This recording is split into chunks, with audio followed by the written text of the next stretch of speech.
James Russell, you hustling son of a... It's me, your daddy, Roberto. Me a boy's name that starts with the letter H. Jose. Now look at me now. How far we go back? Elementary, jump rope, hide and go seek, pity pat, red light, green light, red light, green light. When you just talk about practice, we sitting here, I'm supposed to be the franchise player, and we're in here talking about practice. Not a game. We talking about practice. We talking about practice, man. But we talking about practice right now. We talking about practice. You play to win the game. Hello? You play to win the game. You are tuned into Straight Bet Sports on the Gorilla Cross Radio Network. That's right, Wednesday night, just past 9 p.m. You already know what it is. Straight Bet Sports here on the Gorilla Cross Radio Network. I am your host, Jose V. Rob G. To my left, Quan59 to my right, doing what he does for us every single night. We got a great show on tap for you guys tonight. Rob's on his phone getting everything set up. No bets from us tonight. We totally did not like anything. We're going to talk about that later. So no picks were made. If you guys follow us on Twitter, you already know Rob and I do our weekly picks. If you followed us the previous 2 weeks, we were both 2-0, which is not bad. 4-0 if you were betting, Rob. So if you like to make some money, you made some money with us, right? If you want to call it that, yeah. Sometimes people make money with it. Sometimes people lose it. But that's why they call it gambling. That's why they call it betting. But we are coming to you live from downtown Las Vegas, Nevada, here on the Gorilla Cross Radio Network. If you have not done so, go ahead and go on your app store. Download the Gorilla Cross Radio app. It is free. Enjoy all of the content on there. Not just our show, but all of the other shows on there as well. Trust me, you will not be disappointed. We are also live on the Gorilla Cross page on YouTube, Facebook, and Twitter. I've already shared it. If you guys are in the studio with us right now, please go ahead and do so as well. If you're watching the show on any of those platforms, make sure you like, share, comment, and let everyone know what you are enjoying tonight. We have a great show on tap. We have professional boxer 4-0 out here from Las Vegas. He is the nephew of boxing legend Tito Trinidad, none other than Ezequiel La Bruquena. Make sure, did I say that correct? Just want to make sure. Borrero is in the studio with his trainer, Gil Martinez from Mob Boxing. Haven't talked to Gil in a minute. First time I'm meeting Ezequiel tonight, so this should be a fun show for all you boxing lovers out there. We have a lot to talk about. Not only that, we have a great amateur boxer in studio with us as well, Mario Martinez, if I do have that correct. He's going to be joining us here shortly. Amateur, why not? Let's bring them all on. Let's give them all the light. Let's let them talk about their career so they can enjoy it and be ready for when they make that next step. But before we get started, before we get into everything going on today, NBA finalists for the Hall of Fame have been announced. I'm sorry, Basketball Hall of Fame, not the NBA finalists, have been announced. That gets paid and so much more going on in the world of sports. I know Rob wants to talk about the UEFA Champions League. That's why I'm wearing my soccer jersey tonight. I thought I'd rock the soccer swag. But before we get into all of that, I'm going to let Rob finish up on his phone while we let everyone know who are we being brought to you by. If you could go ahead and do so, Quan, greatly appreciate you.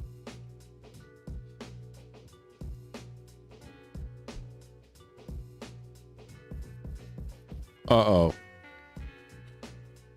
We are brought to you by Joshua LaFon with Simply Vegas Real Estate, a realtor here to help educate current and future Las Vegas locals on selling and investing in real estate. You're probably asking yourself, educate. Yes, there's a surprising amount of adults that when it comes to real estate, don't know the right questions to ask, don't know where to start, and think they need a lot of cash to buy a house in Nevada, which simply isn't true. So Josh has decided to make it his responsibility to teach his clients what they need to know, and equally important, what they need to ask to help ensure making their home ownership dreams a true reality. So make sure you call or text Joshua LaFon today at 702-813-0533. This has been another paid advertisement from Joshua LaFon with Simply Vegas Real Estate. Make sure you give him a call, 702-813-0533. That's right, Joshua LaFon bringing us to you live here every single Wednesday night on the Gorilla Cross Radio Network. We greatly appreciate his sponsorship and his support. Going on a year now. Me and Quan were talking about it last night. It's been a year already, right? Yeah, pretty much, man, since That's the first awesome. show. I actually joined Quan last night on Speak Life Radio. Appreciate that, Quan. That was fun times last night. Really good show. If you guys have not checked it out, a lot of good music on there. Christian hip-hop music, right? I got that correct there, Quan.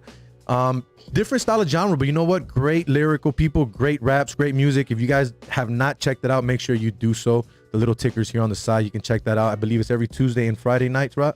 Quan. There you go, guys. Make sure you check that out. But we got some sports to talk about. We got some boxers in the studio. We're going to get to them in a few minutes here, but we wanted to get our sports chatter and our sports conversation out of the way, basically, Rob. I know you wanted to talk about the UEFA Champions League. Some games went down, not today. No, today, too. I know, but I'm talking about the games that went down the day before. I want to get to those first. Obviously, you had Dortmund tying up 2-2 against Sevilla. Advanced on 5-4 aggregate. Haaland with his 2 more goals. One of them was a PK. Dortmund looking strong in the tournament so far. Obviously, the German teams always look good. Juventus wins the game 3-2, but loses 4-4 on aggregate on away goals to Porto. That's Are kind you of shocked crazy on that one? Yeah, I thought Porto was going to win the first game. I just thought Juve was going to come back the second game and kind of put it to them, which they kind of did, but ended up going to extras, right? Went to extras, and then they went back to back. Porto scored in like the 115, and then Juve came back, but I think Ronaldo got a little injured too as well. He had a little shoulder injury going on, so sucks, but that's the best part about Champions League, right? You don't want to see the same 2 teams every year, at least from my point of view. You don't want to see the same 2 teams every year. So it's good to see Porto advance, right? You always have that one. You always. Last year was Leipzig, right? I think it was Leipzig. RB Leipzig, yeah. Yeah, Red Bull that Leipzig. advanced to almost, I think, either to the final or the semifinals. Don't quote me on that. Towards But the end. yeah, and they got, so it's good for Porto, obviously from Portugal. You know what I mean? Ronaldo's hometown, or home city.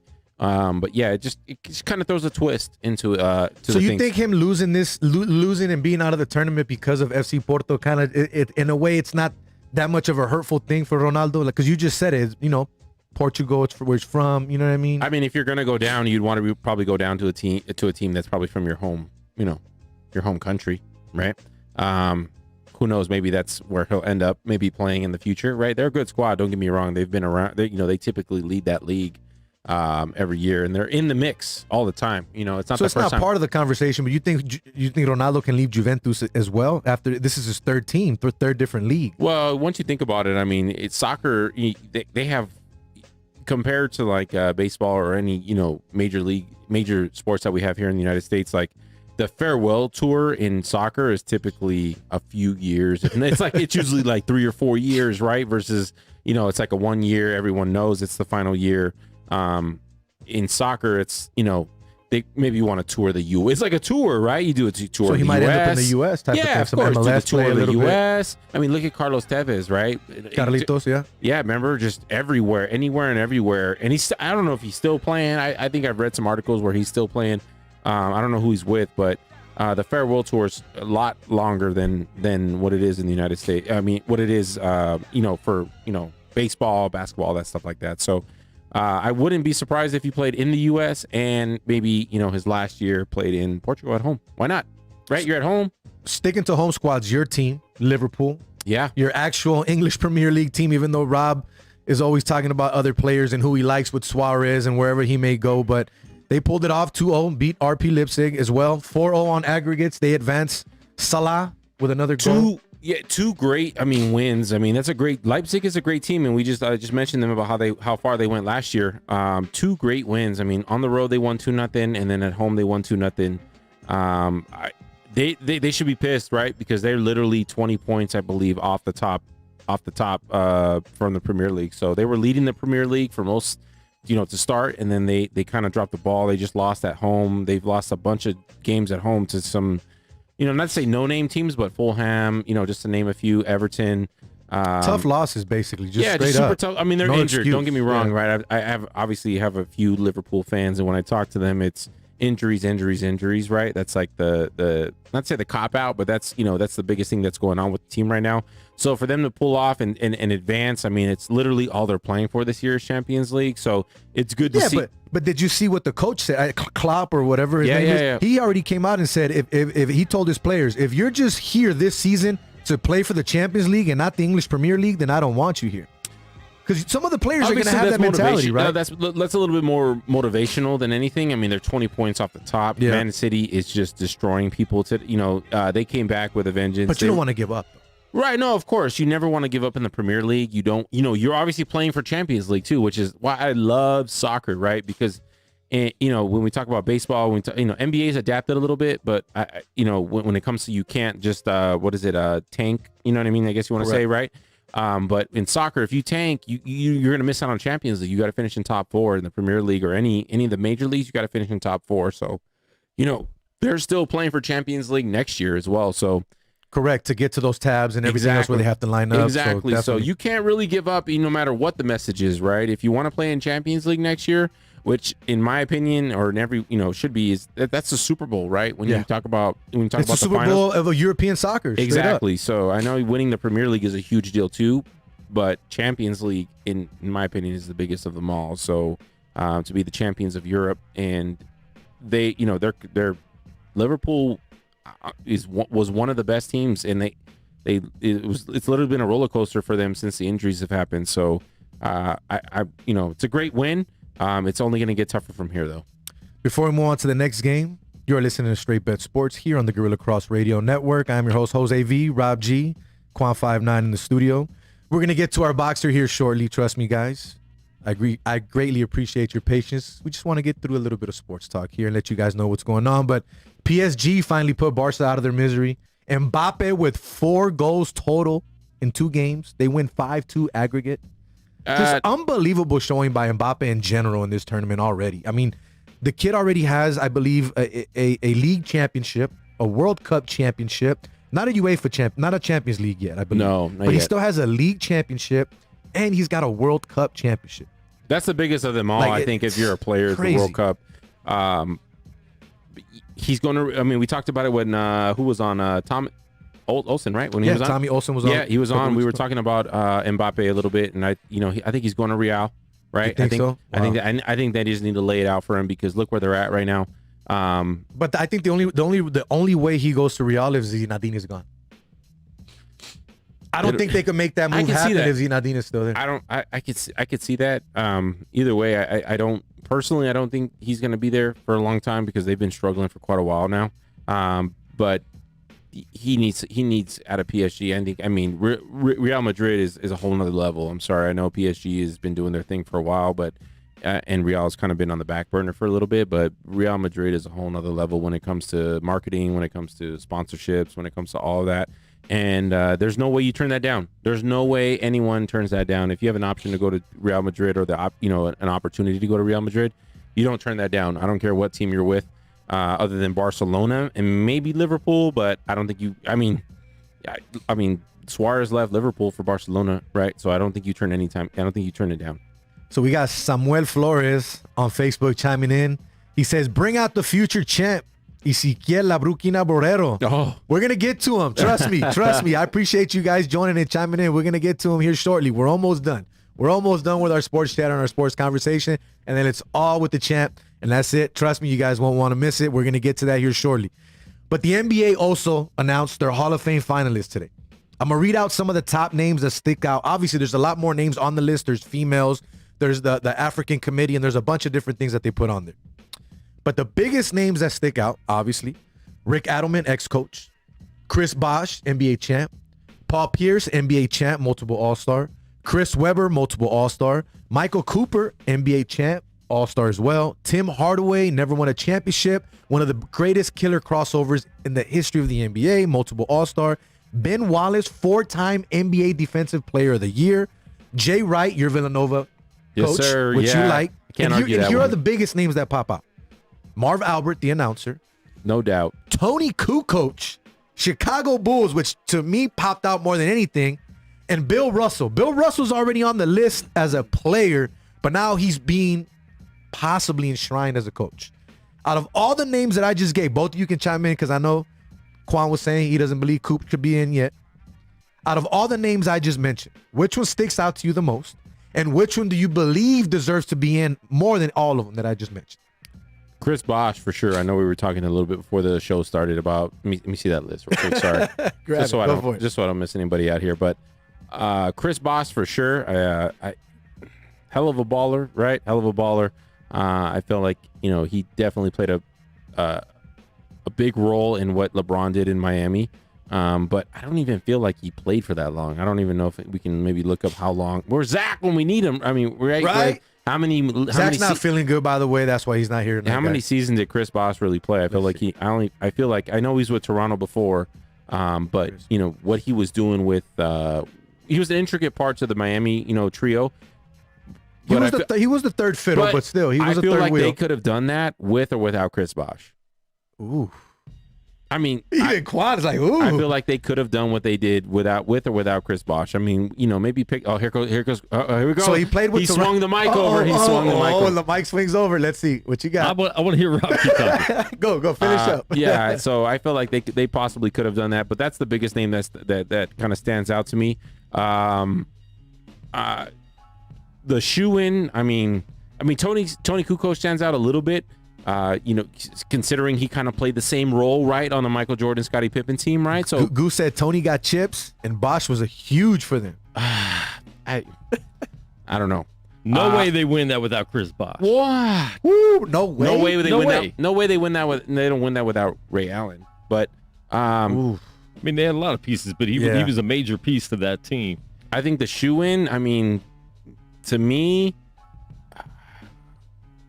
On this, honestly, it's going to sound a little weird, but I think Marv Albert, right? I mean, like you associate that his name with NBA, with just everything that goes on, growing up. So let's go with players. Growing up, right? Yeah, Marv Albert was the name. Albert was the name you heard. First thing that comes to mind is like NBA Jam. I know he wasn't the person, but NBA Jam kind of comes to mind, right? Like we are live from the garden, right, like that type of thing. Right. Yes. That's the pinnacle of growing up listening to NBA on TV. So. For me, I know it's not a player, but Marv Albert for sure. Okay. If I had to give a shoe-in on this list, to be honest with you, I think it would probably be between Chris Bosh and Paul Pierce. Just because Bosh has got the chips. He played 15 years, give or take.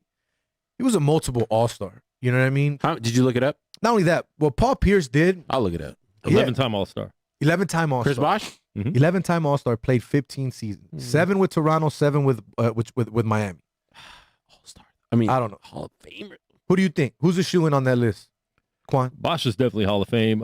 Chris Webber, I think, is a Hall of Fame. Tim Hardaway would have been in the Hall of Fame already if he didn't have some choice words to say. Probably like 10 years ago, 15 years. It's been a while since they threw Tim Hardaway under the bus. So I think Tim Hardaway definitely should be in.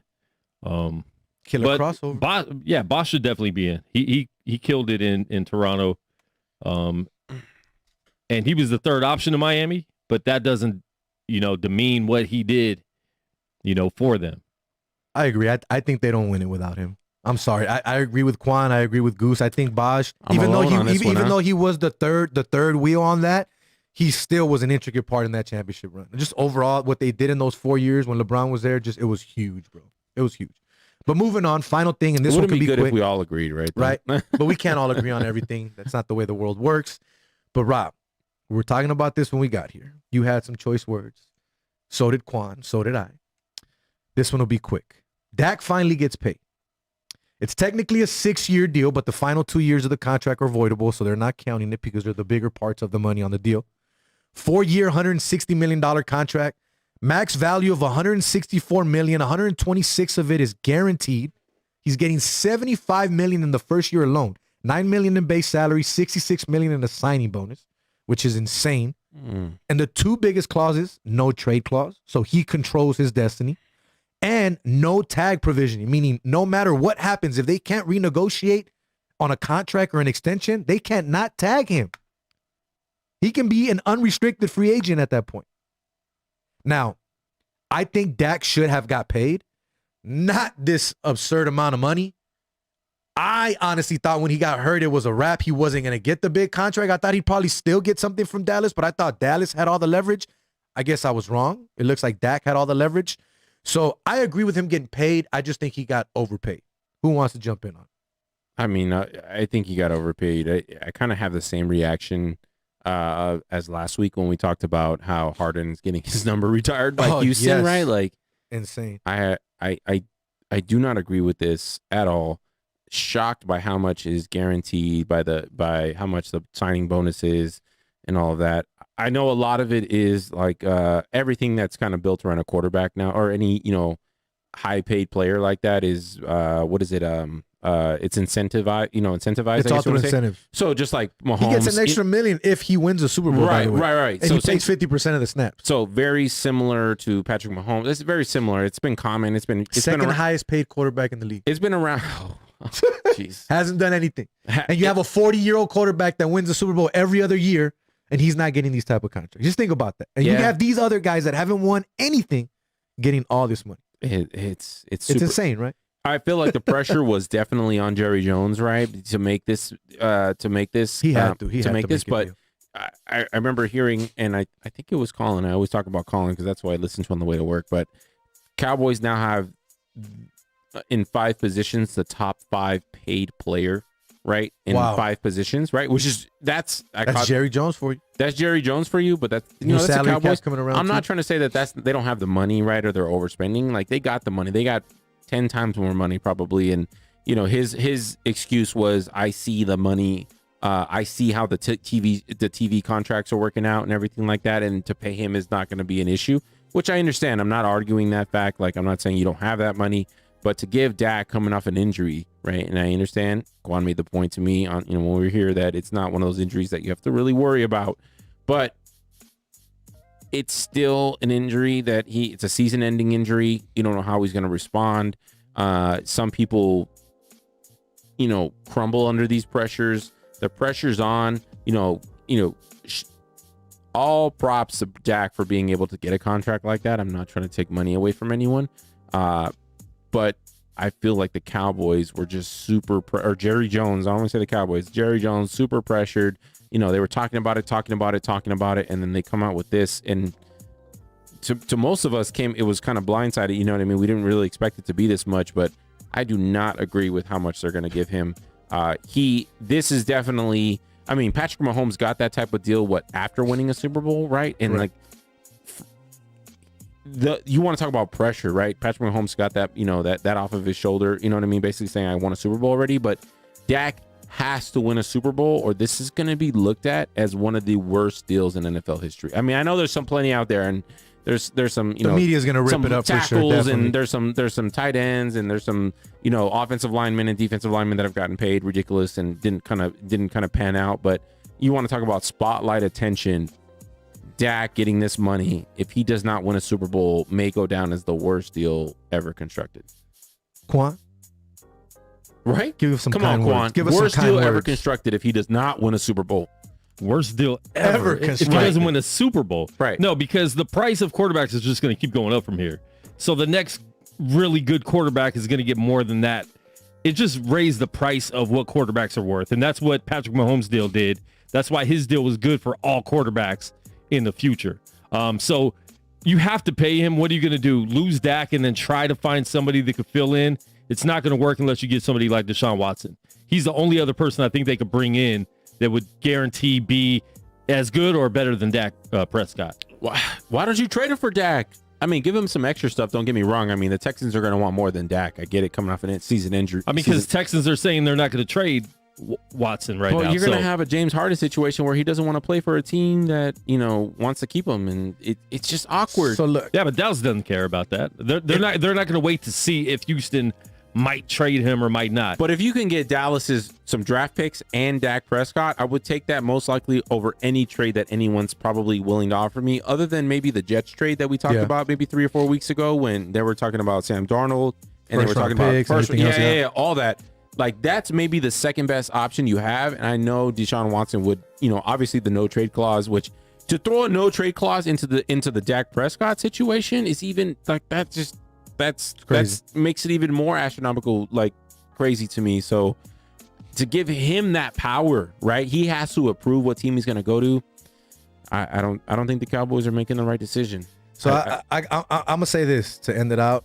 If he does not win a Super Bowl with the Dallas Cowboys in this contract, worst decision ever to pay the man. And a lot of people have said it, and I'm just gonna say it now. If he does not win a Super Bowl with this team in this contract era that he's gonna have with them, it's a total failure and it's an overpayment. But moving on, we want to get into our guest of the night. Oh wait, Quan. I saw the mic swing over. Let's hear it. Let's hear it. Come on. No? Turn up my mic while you're at it. You talking about a rich team? My bad. I'm about to eat. Obviously, talking about a rich team with a rich owner that's been kind of cheap in the past is finally paying somebody that's not named Tony Romo. I think it's a great deal. I think it was overdue. I think he should have got a deal last year. And honestly, if they would have paid him last year what he wanted, they probably wouldn't have had to pay him this much this year. So it's about time they paid Dak. All right, Quan with the final word. Now let's get on to the. Now let's get on to the interview topic portion of the show. But before we do so, I'm gonna let everyone know out there. When we do interviews, we do sponsored segments. Our show is already sponsored by Joshua LaFon with Vegas Simply Vegas Real Estate. So that's already taken care of. Our show's on every Wednesday night thanks to him. Now we're doing segments on the show as well. If you have a business and you want to sponsor up and partner up with us, let us know. Tonight we had our barber, Rob and I's barber, Eric Navarro. He hit me up. He's like, "Hey man, I know you're doing this. What's up, man? I want to jump on. Let me sponsor the interview tonight. I love boxing. I'm gonna watch in. I want to tune in. I want to be part of it." I was like, all right. So with that being said, Quan, if you can go ahead and put up what I emailed you earlier. Tonight, the interview that we're about to have with Ezequiel Borrero is being brought to you by Eric Navarro of Line 'em Up by Eric. As you see here on the screen, you can hit him up at 884-8138. And not only that, let me give you guys the address so you guys know exactly where he's at if you want to hit him up. The address is 2696 West Ann Road, North Las Vegas, Nevada, 89031. That's 2696 West Ann Road. Hit up Eric at 702-884-8138.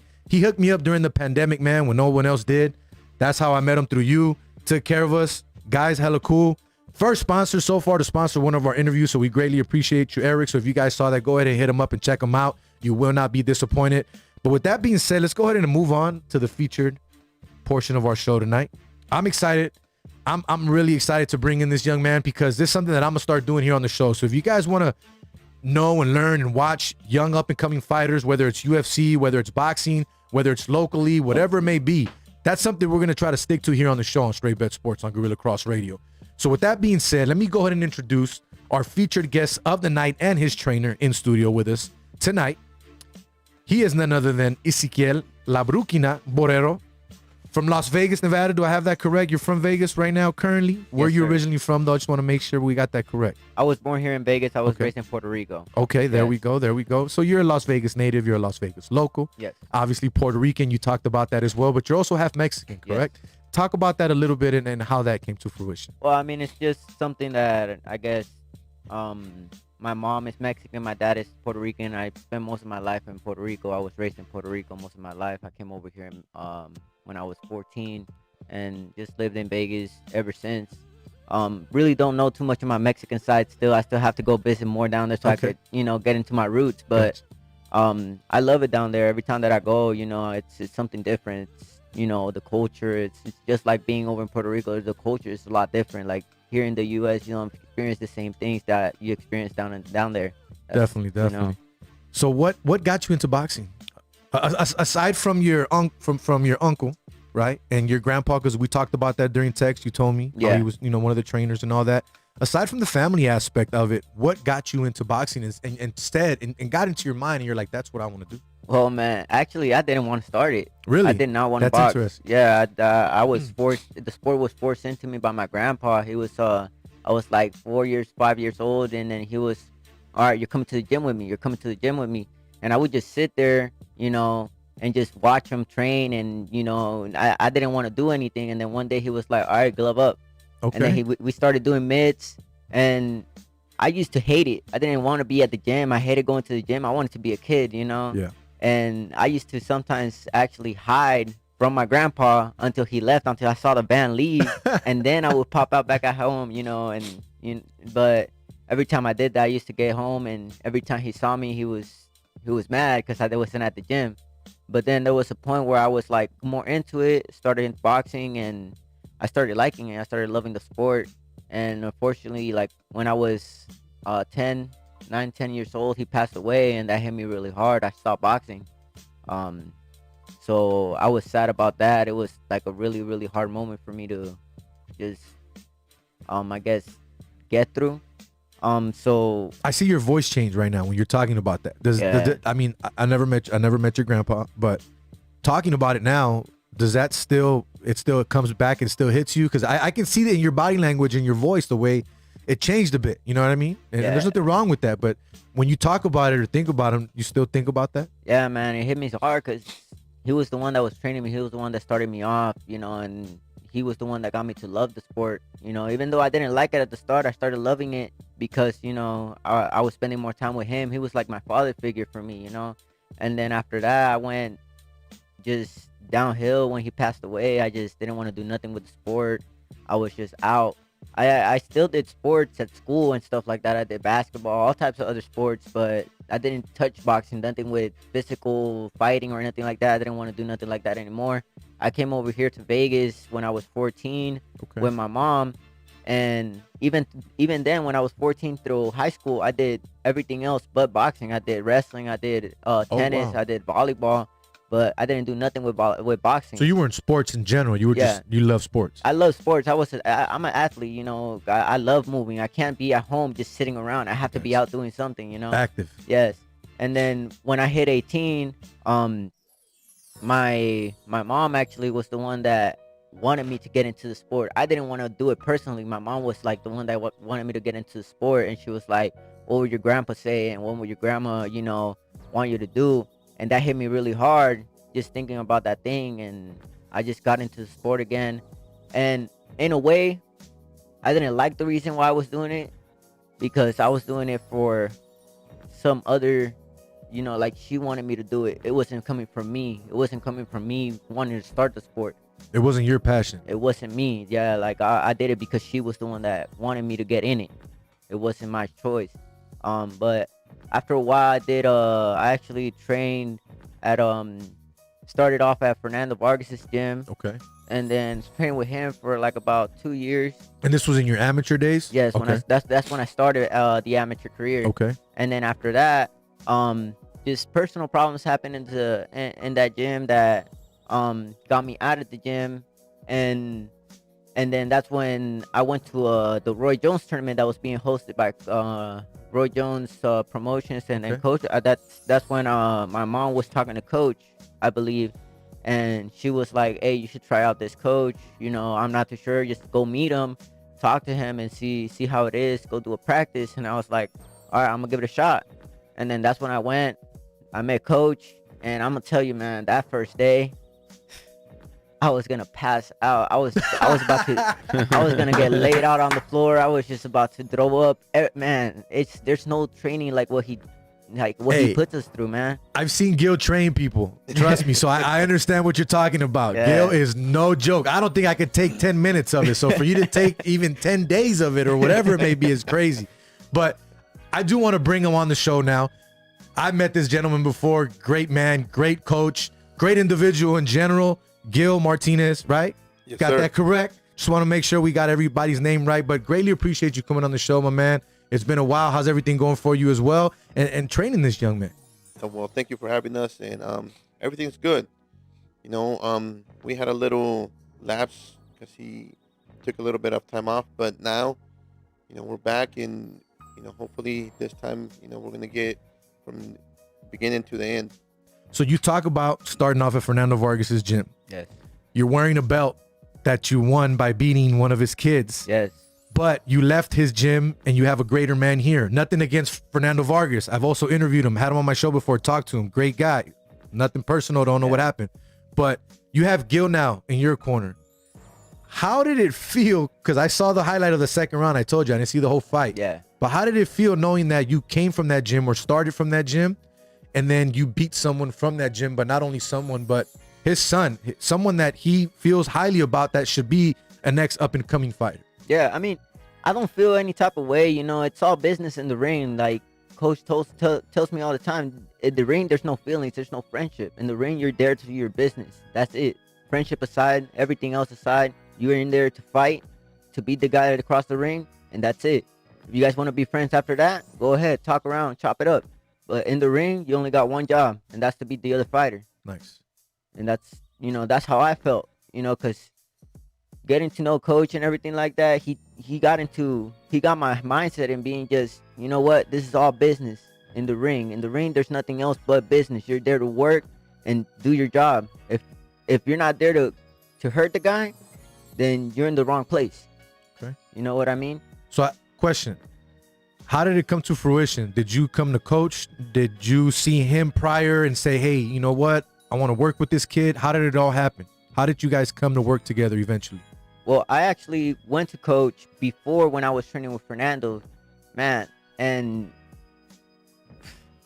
that was the most, like, that day opened my eyes to I'm not all that. You know what I mean? Like, coaches, fighters, when I went to his gym, I got dropped with a body shot from one of his fighters. Wow. Yeah, it was bad, you know, and I was winning all my fights, TKO every single amateur fight, you know. I thought I was good. I was the best, you know. And then I go into his gym and it was just a whole different level of fighters in there, man. So you went to Gil. Yes. You went his way and said, "Let me check this guy out."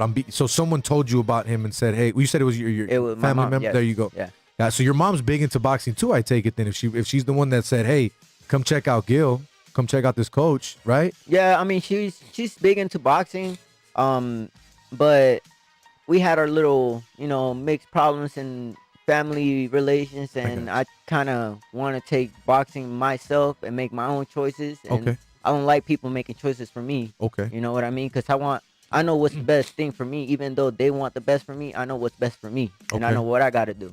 Gotcha. You know? So Gil, what do you like about this young man more than anything? His work ethic. Definitely. You know, when, like he said, when he came, he was good. I had seen him fight before. Be honest. Be brutally honest. No, he knows me. That's how I am. Yeah. There's no holding back. No holding back from Gil, definitely. Yeah, no, I had seen him fight before, and I knew he was I knew he had talent. I knew he could punch. And when the opportunity came for me to work with him, one of the things I did tell him is this.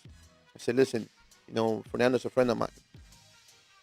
You're welcome to come over here and train with us. But first, make sure that you go over there and make sure that door is closed correctly. Gotcha. You know, make sure everything is fine." He did. He went, spoke to them, came back, and, you know, we went on a streak. You know, since he's been with me, he's never lost. So you finished out his amateur career? Yes. As his trainer, and then started his professional career. Right, Okay. right. So how many pro fights have you guys had together? Or I'm sorry, fights in total, amateur and pro. Amateur and pro added up probably about. I mean, I was with coach my amateur career. I think we did 1.5 years, and then when I had 1.5 years, I did about 28 to 30 fights with coach. Okay. Yeah, we were always keeping busy. We were doing tournaments almost every week. We were getting fights. We were busy. Oh no, I see Gil traveling all the time. Definitely, I see it happening. So I know you keep your fighters busy all the time for sure. Yeah, and, you know, like I said, his work ethic has gotten him to where he is right now. We went to national tournaments, and he had fought a couple of guys before and had lost to them. And when we went and showed up, one of the things I told him, "Listen, you're not the same fighter you were before." And it was so easy for him to beat those guys. They Okay. expected, you know, to get the fighter that they had fought before.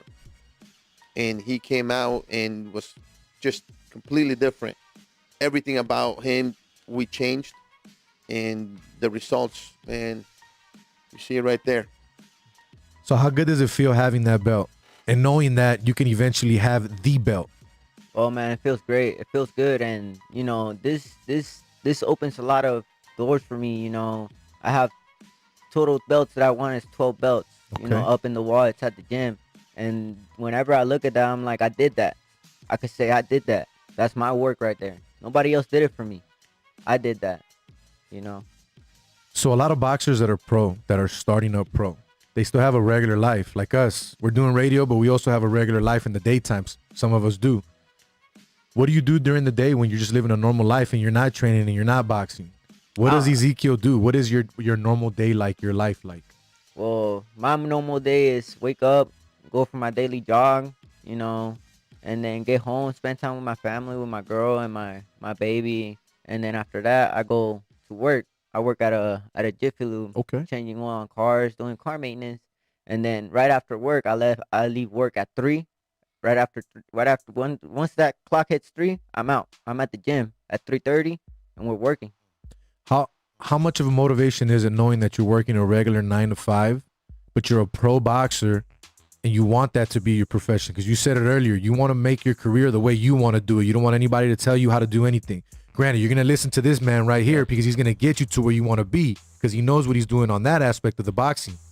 But how much of that is motivation knowing that you have a 9 to 5 when other pro boxers don't have 9 to 5s anymore and they're just living that life?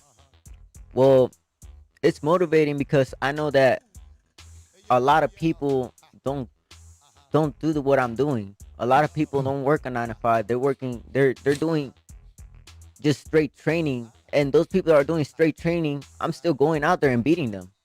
You know, I'm still winning fights against people that have a lot of experience, a lot of training days. They that's it. That's all they do in their life, just boxing. I go from my job to the gym. So I'm basically wasting the first half of my day that I could be training and getting better and working and living my daily life. And then the next half, I'm boxing. If I could just put in the whole entire time in boxing, if I'm a good fighter now, I'll be the best. And I know that. So what weight class are you fighting in right now? Or because I know you haven't fought in about 9 months, you said, because of everything that happened with COVID and all that. But when you were fighting, you were active. What weight class were you fighting in? Well, I actually started at 118. That's bantamweight, I believe it is. And then I went up to 122 for my next 2 fights after that. Gotcha. And then that's where we're gonna stay at 122.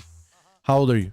I'm 22 right now. So you're still young. You still have a lot to go. When it comes to boxing careers, 22 is nothing, man. You have a long way to go. Yep. So how fueled are you? How ready are you? I'm ready, man. What do you want out of this? I want everything that it has to give me, and I want to give it back. You know, I want to be able to go back to my island and be able to give back to the people that don't have anything. That's my goal. That's my dream. I want to be able to give back to people what I didn't have when I was little.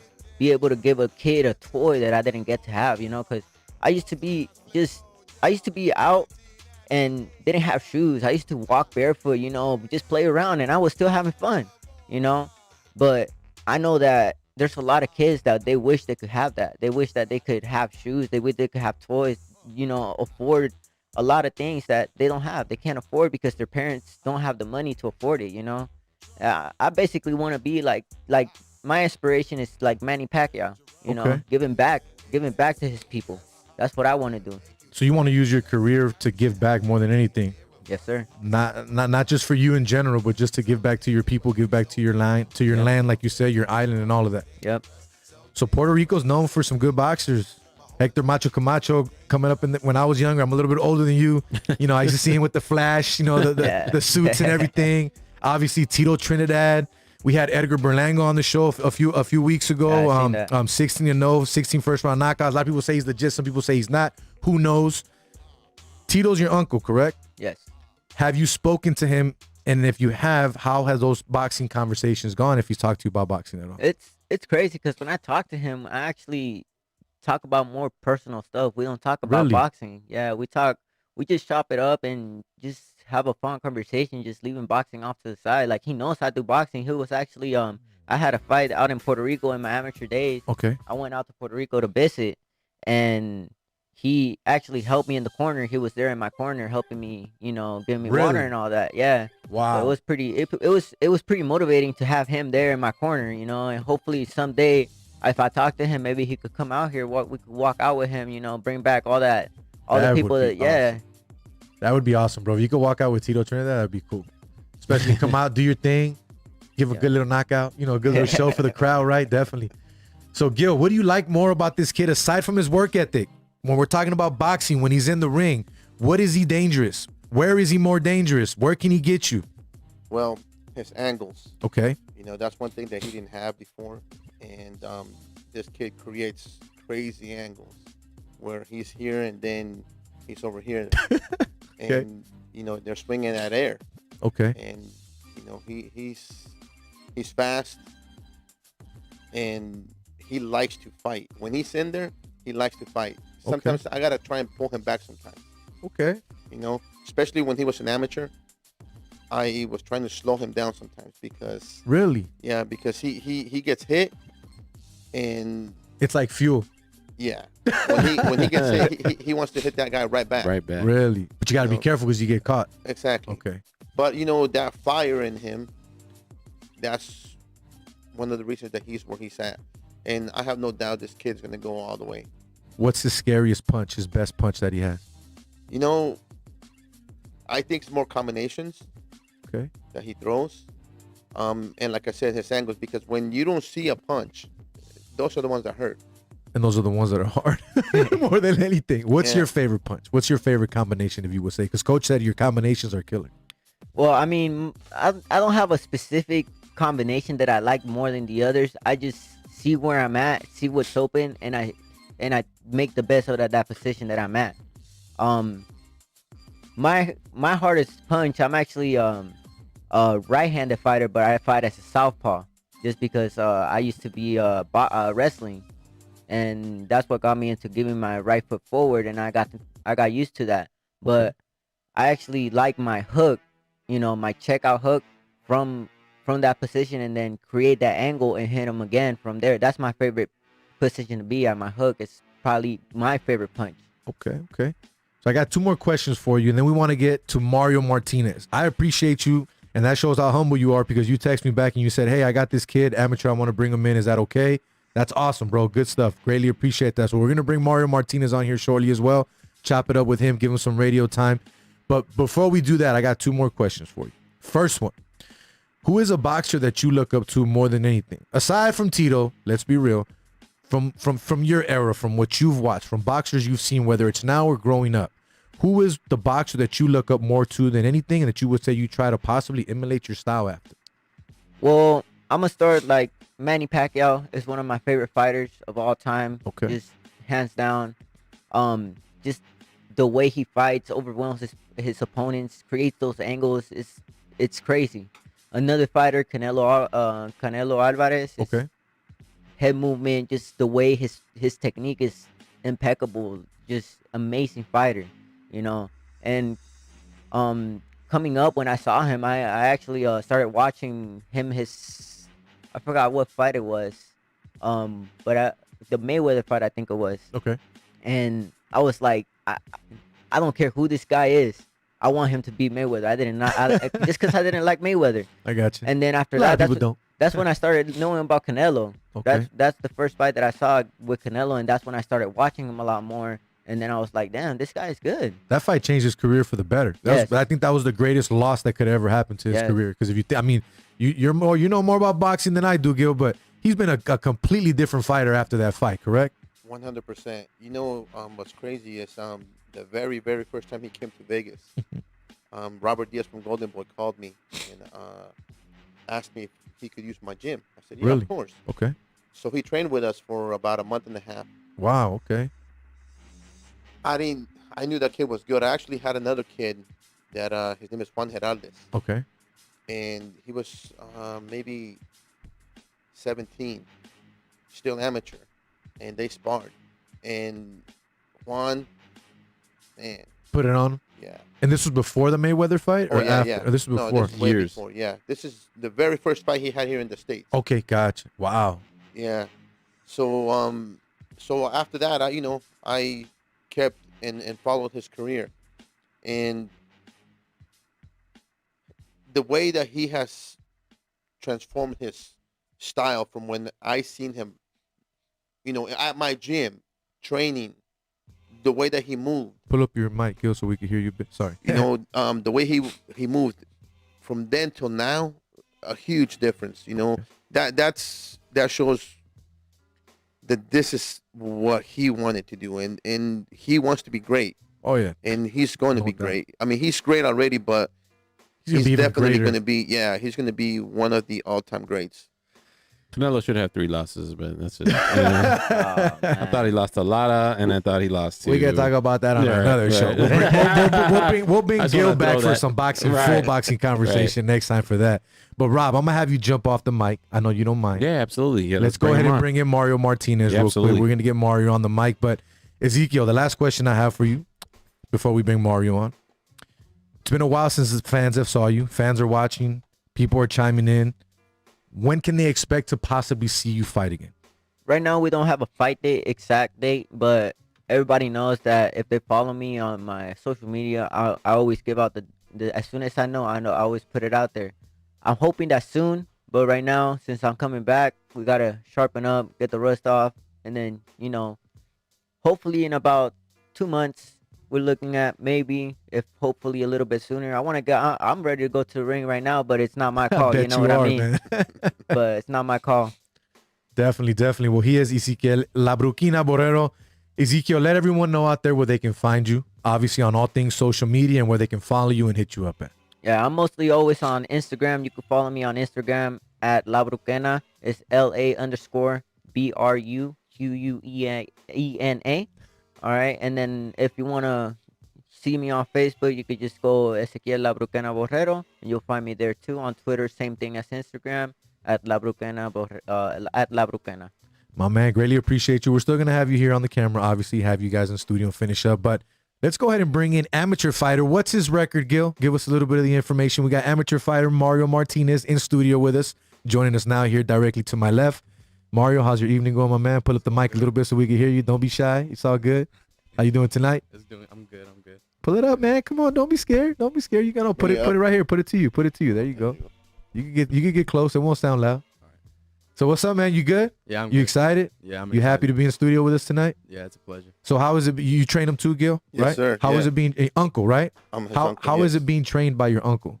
I always looked up to my cousins. He's training my cousins, and it's like I enjoy it. Because it's like family, and I like being pushed by my uncle a lot. I like him taking his advice a lot. He guides me through life like really good. So aside from boxing, he teaches you a lot more, right? To Yeah. be disciplined outside of the gym as well. Yeah, for sure. And how do you take that moving forward in your life in general? Well, everything like he tells me, he watches me grow up too, pretty much, and he like guided me, gave me a lot of good advice, helped me when I was like going to the wrong direction, and he made me stay on track, and he's getting me to where I'm gonna go. So I was told before the show you were ranked as high as number 3 in the amateurs. You have over 20 amateur fights, I believe, at that point when you got ranked. Where are you now in your training and your overall thought process of what you want to do with your career moving forward? Well, right now, I'm getting back into training, getting back in shape. Me and my uncle been discussing about going pro and honestly amateur, and I want to get a few more fights in before I get amateur, have that good resume. Okay. Hopefully get signed, and I have my first fight. Who's a fighter you look up to in the sport that you want to be like? For sure, Canelo. Okay. Oscar De La Hoya. Ooh. Both good fighters. They could take a punch and throw them too. That's wild to hear. And you said 18. You're 18. An 18-year-old say Oscar De La Hoya. That's a bit different. Yeah. So you watch a lot of his old fights, I take it. Yeah.